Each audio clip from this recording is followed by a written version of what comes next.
Namaste, maestro. Namaste. En días recientes se dio la sesión usual que usted siempre da, lecturas místicas de la Biblia. Allí usted escogió un pasaje que aparentemente dio mucho que hablar entre los discípulos y de la gente cercana. Me permito entonces citar cuál fue esa lectura. Lectura del libro de los números 21 del 4b al 9.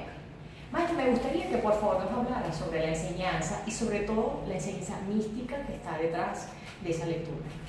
Muy bien. Definitivamente sí, fue una lectura corta, fue una interpretación con mucha sustancia de algunas pocas líneas de nuestro Antiguo Testamento.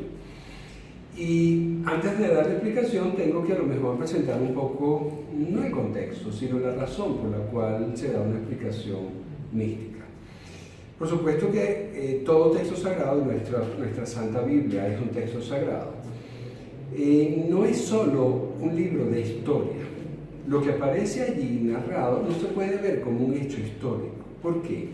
Porque si, por ejemplo, lo que vamos a relatar se toma como un hecho que ocurrió y no se ve el trasfondo, que es donde está la enseñanza, pues el hecho más nunca va a volver a ocurrir.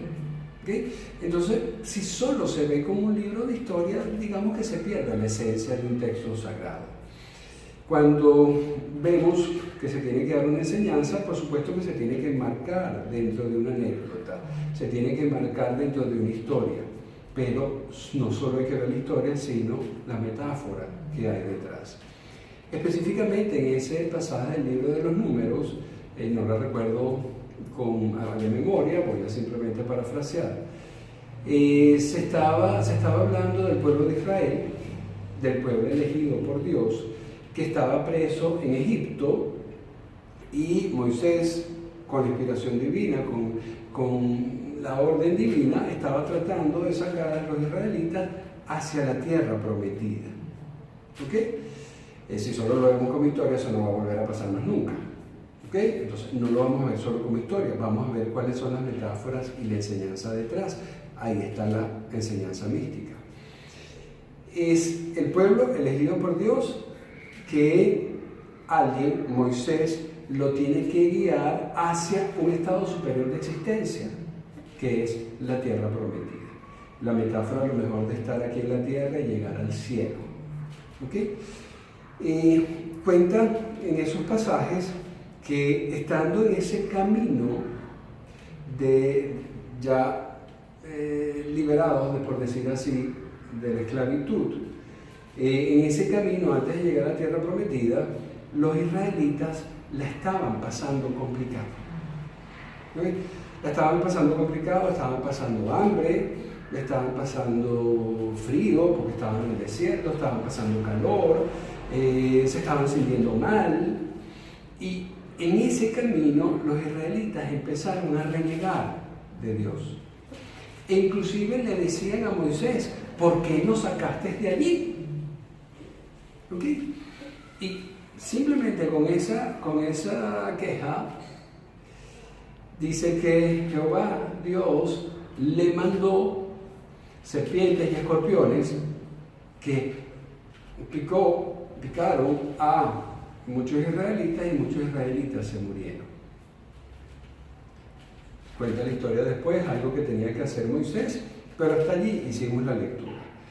¿Cuál es la enseñanza detrás? La enseñanza detrás se aplica mucho a personas que han estado involucradas en una intención de vida espiritual o una intención de crecimiento espiritual.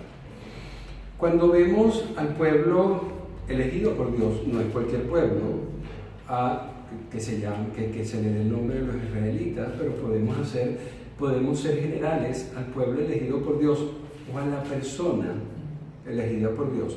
Cuando se dice que está encarcelada en Egipto, que esté encarcelada en Egipto es circunstancial. El hecho es que esté encarcelada.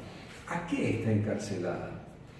Está en una situación de esclavitud, de encarcelamiento, y se quiere llevar a una tierra prometida, a una existencia libre. Entonces, ¿a qué se está encarcelada? Si revisamos no solo la Santa Biblia, sino si revisamos, por ejemplo, las enseñanzas hinduistas, inclusive enseñanzas budistas, vemos que la esclavitud la teníamos nosotros en el ser humano hacia las cosas terrenales, ¿okay? Hacia una existencia que depende de nuestra parte física, nuestra parte mental, nuestros sentimientos, nuestro bienestar terrenal, nuestros apegos, las cosas que yo quiero, las cosas que yo me procuro para mantener mi bienestar terrenal, lo que me gusta, lo que no me gusta, lo que quiero que me hagan, lo que no quiero que me hagan. Ese estilo de vida muy terrenal realmente es una cárcel. ¿Por qué? Porque tú te puedes afanar por algo y a lo mejor no lo tienes y sigues luchando y no avanzas. Si cualquier persona se afana por cosas terrenales, está perdiendo la vida, porque la vida es para llegar un poco más allá, para llegar a Dios. Entonces, realmente todo los gustos, preferencias, protagonismos de cosas terrenales, o físicas, o mentales, o emocionales, o de bienestar, o energética, realmente es una prisión. ¿Okay? Entonces, la primera parte, el pueblo elegido por Dios, encarcelado, aprisionado, esclavizado, significa a esas personas o a esa persona que hace que su vida gire alrededor de todo lo terrenal. De lo que quiero, de lo que me gusta, de lo que disfruto, de lo que me hacen, de lo que no me hacen, de lo que no tengo o de lo que tengo.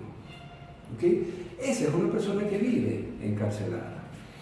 Luego, si esa persona es elegida por Dios, automáticamente tiene la promesa y empiezan a ocurrir cosas que parecen llevarla a ese estado superior de existencia, a esa tierra prometida. Pero ¿acaso la persona va a salir sola? ¿Va a salir caminando por el desierto? No.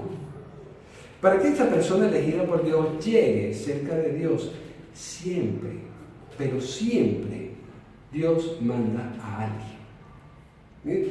En el libro de Números es Moisés. En nuestro caso cristiano, ya en el Nuevo Evangelio es Jesucristo. Pero también son los profetas, pero también es Juan Bautista.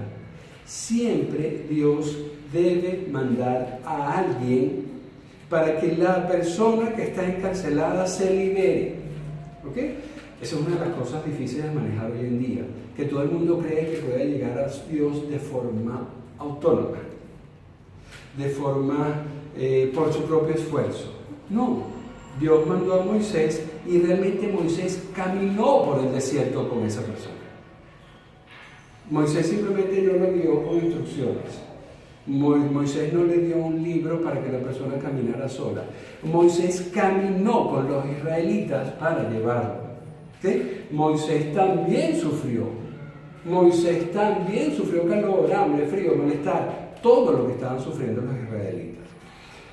Ese tipo de esos seres, esos enviados de Dios son la compañía que necesita una persona para salir de la esclavitud e ir a un estado. Entonces, a un estado mayor o de mejoría, de mayor conciencia, de mayor paz, de mayor dicha. Entonces, esa es la enseñanza primaria. Que si una persona se siente presa, se siente esclava de su realidad, el problema es que a veces no se sienten esclavas. Pero cuando una persona concientiza que debe seguir avanzando, Dios siempre va a mandar a alguien. Dios nunca espera, no esperó en aquel entonces y tampoco espera ahora que la persona recorra el camino sola. Sola quiero decir, no acompañado por iguales, sino acompañado con otra persona autorizada. Entonces, la compañía para recorrer ese camino hacia la tierra prometida, para acercarse a Dios, la compañía siempre es indispensable. Ahí viene la figura del maestro espiritual. ¿Okay? Tanto es así que inclusive Jesucristo, en parte, ya cuando estaba en la predicación, ya cuando se estaba inclusive enfrentando a los fariseos, a los maestros de la ley, el mismo Jesucristo dijo: yo les seguiré mandando maestros y profetas. ¿Por qué?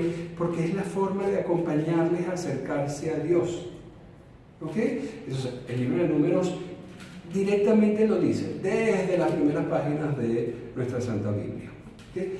Pero no es solo eso, no es solo la primera enseñanza, es que la compañía es indispensable, jamás vas a llegar solo. La compañía de ese ente, de ese ser calificado.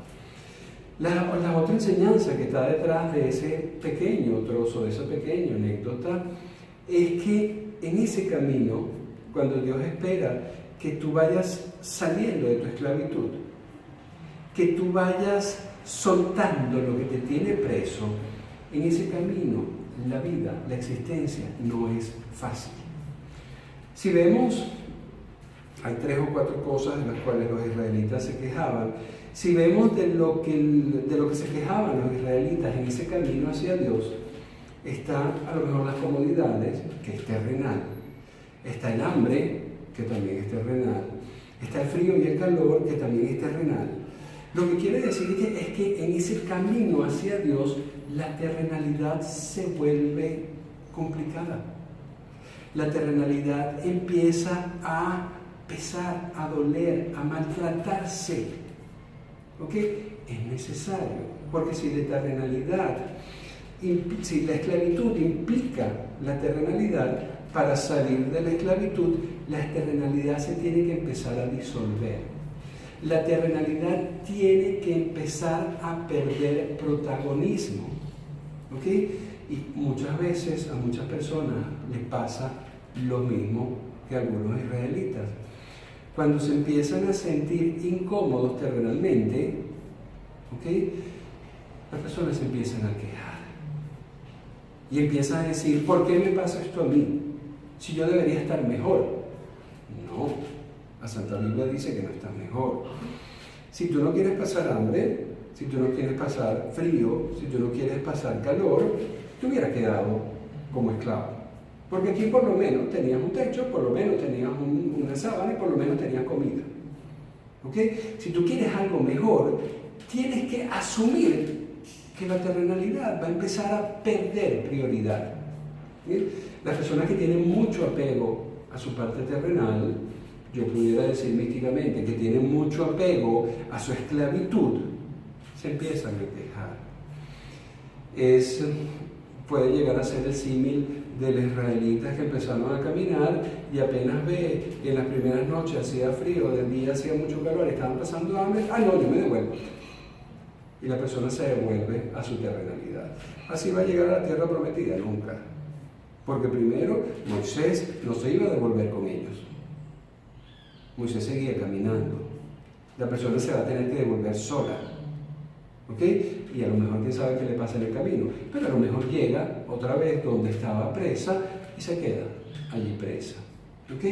Entonces, esa segunda enseñanza de que cuando Dios te considera como persona o pueblo elegida y empieza y te manda a alguien para que te guíe en el camino hacia Él, la terrenalidad va a empezar a doler, a moverse, ¿ok?, a resquebrajarse. ¿Qué hay que hacer allí? ¿Quiénes llegaron con Moisés? Los valientes, los que aguantaron sus penurias terrenales en función de un bien mayor que era la tierra prometida. ¿Okay? Entonces, esa segunda enseñanza es muy importante, porque si esa pequeña anécdota nosotros lo extrapolamos a un escenario de crecimiento espiritual, donde hay un grupo de personas que está realmente encarcelada en una vida totalmente terrenal, ¿okay? Si hay un Dios que piensa en algunas de esas personas, automáticamente le manda a alguien, a un maestro espiritual, y se empieza a recorrer el camino. El camino no va a ser sencillo, la terrenalidad va a empezar a resquebrajarse, y lo mejor que se puede hacer allí no es devolverse. Pero hay una tercera enseñanza en ese trozo. Y la cita bíblica dice que a aquellos que se quejaron, Dios les mandó serpientes y escorpiones, y eso murieron. Esa enseñanza hay que recordarla siempre. ¿Ok? Porque uno suele tener una noción ingenua de lo que significa un proceso espiritual. Si tú eres un pueblo elegido por Dios, si tú eres una persona elegida por Dios, Dios te manda a alguien para que te guíe y en pleno camino tú te quejas o retrocedes. Dios, por lo menos con el pueblo de Israel, Dios no fue misericordioso. Dios no fue bueno. Cuando Dios pone tus ojos en ti para salvarte de la esclavitud, para regalarte la vida eterna, la tierra prometida, lo menos que puedes hacer es continuar a pesar de cualquier cosa. Eso fue lo que le movió a muchas personas. Fíjense que en una pequeña anécdota, toda la enseñanza mística que está implícita. Y de verdad que no lo hubiésemos entendido sin la ayuda de un maestro místico de verdad. Muchas gracias, maestro. Namaste. Namaste.